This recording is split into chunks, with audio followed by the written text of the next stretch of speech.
Praise Lord. ദൈവത്തിൻ്റെ അതിപരിശുദ്ധമായ നാമം വാഴ്ത്തപ്പെടുമാറാകട്ടെ. വേഗത്തിൽ വരാമെന്ന് അരുളി ചെയ്ത കർത്താവായ യേശുക്രിസ്തുവിൻ്റെ നിസ്തുല്യമായ നാമത്തിൽ എല്ലാവർക്കും എൻ്റെ പ്രഭാതവന്ദനത്തെ അറിയിക്കുകയാണ്. ഇന്നത്തെ പ്രഭാതവചന ചിന്തയ്ക്കായി ഒരു വേദഭാഗം വായിക്കുന്നു. വിശുദ്ധ മത്തായി എഴുതിയ സുവിശേഷം 10-ാം അധ്യായം അതിൻ്റെ 5-6 വാക്യങ്ങളാണ് ചിന്തയ്ക്ക് ആധാരമായി എടുത്തിരിക്കുന്നത്. ഈ 12 പേരെയും യേശു അയക്കുമ്പോൾ അവരോട് ആജ്ഞാപിച്ചതെന്തെന്നാൽ, ജാതികളടുക്കൽ പോകാതെയും ശമര്യരുടെ പട്ടണത്തിൽ കടക്കാതെയും ഇസ്രായേൽ ഗൃഹത്തിലെ കാണാതെ പോയ ആടുകളെ അടുക്കൽ തന്നെ ചെല്ലുവീൻ. നിങ്ങൾ പോകുമ്പോൾ സ്വർഗരാജ്യം സമീപിച്ചിരിക്കുന്നു എന്ന് ഘോഷിപ്പീൻ. രോഗികളെ സൗഖ്യമാക്കുവീൻ, മരിച്ചവരെ ഉയർപ്പിപ്പീൻ, രോഗികളെ ശുദ്ധമാക്കുവീൻ, ഭൂതങ്ങളെ പുറത്താക്കുവീൻ. സൗജന്യമായി നിങ്ങൾക്ക് ലഭിച്ചു, സൗജന്യമായി കൊടുക്കുവീൻ.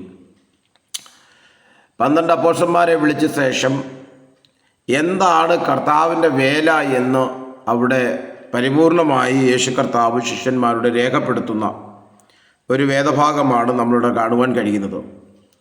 വിശുദ്ധ മത്തായി എഴുതിയ സുവിശേഷം എന്ന് പറയുന്നത് യഹൂദന്മാരുടെ ആത്മീയ ഉന്നമതിക്ക് വേണ്ടി എഴുതിയ ഒരു സുവിശേഷമാണ്. മത്തായി എഴുതിയ സുവിശേഷം അത് യഹൂദന്മാർക്ക് വേണ്ടി എഴുതിയതാണ്. കാരണം യഹൂദന്മാരുടെ രാജാവായ മശിഹ ഈ ഭൂമിയിൽ അവതരിച്ചപ്പോൾ ആ കർത്താവായ യേശുക്രിസ്തുവിനെ അവിടെ രാജാവായി അംഗീകരിക്കുവാൻ കഴിയാതിരുന്നപ്പോൾ യഥാർത്ഥമായി നമ്മൾ കാത്തിരിക്കുന്ന രാജാവ് യേശുക്രിസ്തു തന്നെയാണെന്ന് വെളിപ്പെടുത്തിക്കൊണ്ടാണ് ഈ സുവിശേഷം എഴുതുന്നത്. അതുകൊണ്ട് ആ ലക്ഷ്യമാണ് ഈ സുവിശേഷത്തിൻ്റെ ഓരോ എഴുത്തുകളിലും നമുക്ക് കാണാൻ കഴിയുന്നത്.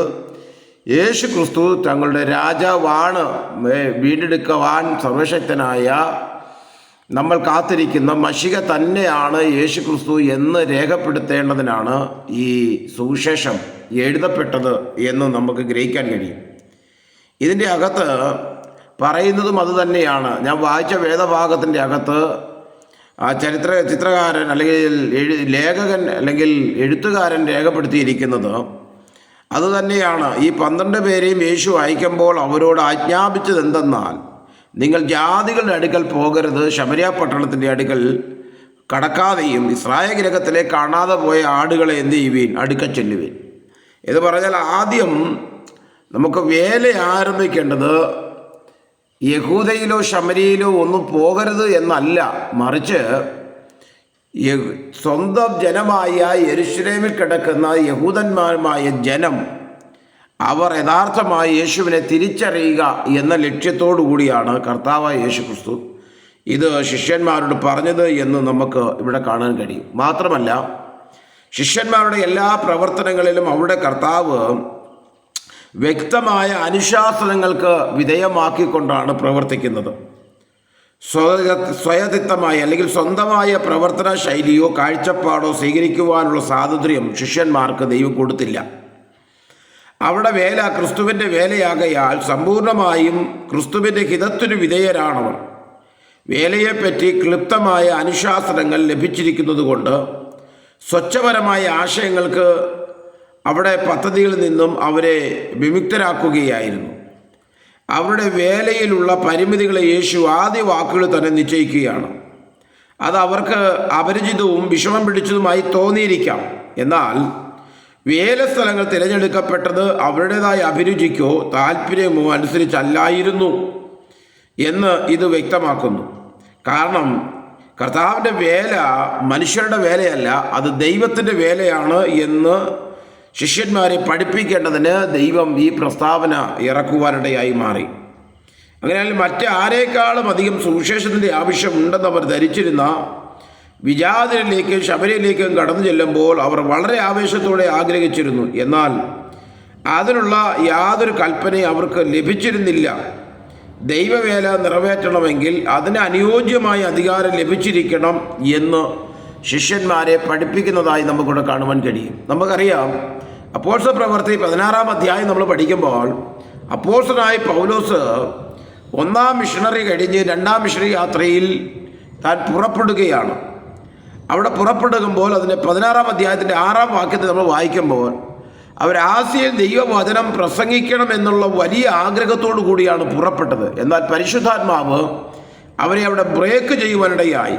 എന്നാൽ ആദ്യം ദൈവവചനം സംസാരിക്കേണ്ട ടൈം ഇതല്ല. അതിനേക്കാൾ ഇമ്പോർട്ടൻ്റ് ആയ ഒരു ദർശനം ദൈവം അവർക്ക് കൊടുക്കുവാൻ ആഗ്രഹിക്കുന്നു. അതാണ് മക്കദോനിയ ദർശനം എന്ന് പറയുന്നത്. ആ 6 വാക്യത്തിൽ ഇങ്ങനെയാണ് വായിക്കുന്നത്: അവർ ആസ്യയിൽ വചനം പ്രസംഗിക്കരുത് എന്ന് പരിശുദ്ധാത്മാവ് അവരെ വിലക്കി. പ്രൊഖിയയിലും ഗലാത്യ ദേശങ്ങളിൽ കൂടി സഞ്ചരിച്ചു. അവർ മൂസയിലെത്തി മിഥുനയിലേക്ക് പോകുവാൻ ശ്രമിച്ചു. യേശുവിൻ്റെ ആത്മാവ് അവരെ സമ്മതിച്ചില്ല. അവർ മൂസയിൽ കടന്നു ത്രോവാസിലെത്തി. അവിടെ വെച്ച് പൗലോസ് രാത്രിയിൽ മക്കദോനിയക്കാരനായ ഒരു പുരുഷൻ കൈ നീട്ടുന്നത് കണ്ട്, നീ മക്കദോനിയയിലേക്ക് വന്ന് ഞങ്ങളെ സഹായിക്കുക എന്ന് പറയുന്ന അപേക്ഷിക്കുന്നതായുള്ള ഒരു ദർശനം കാണുവാനിടയായി. അപ്പോൾ ചില കാര്യങ്ങളുടെ മേൽ ദൈവത്തിൻ്റെ വിലക്ക്, പരിശുദ്ധാത്മാവിൻ്റെ വിലക്ക് വീഴും എന്ന് പറഞ്ഞാൽ അവിടെ സുവിശേഷം അറിയിക്കരുത് എന്നല്ല അതിൻ്റെ അർത്ഥം. മറിച്ച് ദൈവഹിതത്തിനനുസരിച്ച് വേണം നിങ്ങൾ നീങ്ങാൻ. സ്വയ ഇഷ്ടതയനുസരിച്ച് നീങ്ങിയാൽ അതിൻ്റെ അകത്ത് ഫലപ്രാപ്തിയിലേക്ക് വരികയില്ല എന്ന് അറിയാം. എല്ലാ ടൈമുകളെയും നിയന്ത്രിക്കുന്ന ഒരു ദൈവമുണ്ട്. ഇത് പകലിൽ ഞാൻ നിങ്ങളോട് പറയാൻ ആഗ്രഹിക്കുന്നതാണ്. എല്ലാ ടൈമുകളും നിയന്ത്രിക്കുന്ന ഒരു ദൈവമാണ് നമ്മുടെ അകത്ത് വാഴുന്ന പരിശുദ്ധാത്മാവാണ് നമ്മുടെ ടൈം നിയന്ത്രിക്കുന്നത്. ആ പരിശുദ്ധാത്മാവിൻ്റെ നിയന്ത്രണത്തിലേക്ക് സഭയും കൂട്ടവും വ്യക്തികളും കടന്നു വരണമെന്ന് ദൈവം ആഗ്രഹിക്കുകയാണ്. 12 അപ്പോസ്തലന്മാരുടെ മേലും അതാണ് ആഗ്രഹിക്കുന്നത്. എൻ്റെ ടൈമിൽ നിങ്ങൾ അടുത്തുണ്ടാകുക, അതാണ് ദൈവം ആഗ്രഹിക്കുന്നത്. കുഞ്ഞെ, നമ്മുടെ ആവശ്യങ്ങളുടെ മേൽ ദൈവഹിതത്തിനൊത്തവണ്ണം നമ്മളെ ഏൽപ്പിച്ചു കൊടുക്കുക, ദൈവഹിതത്തിനനുസരിച്ച് വേല ചെയ്യുക. ഈ വചനം നമ്മുടെ ജീവിതത്തിൽ ഏറ്റവും വലിയ അനുഗ്രഹമായി തീരട്ടെ. God bless you. മാറാനാഥ.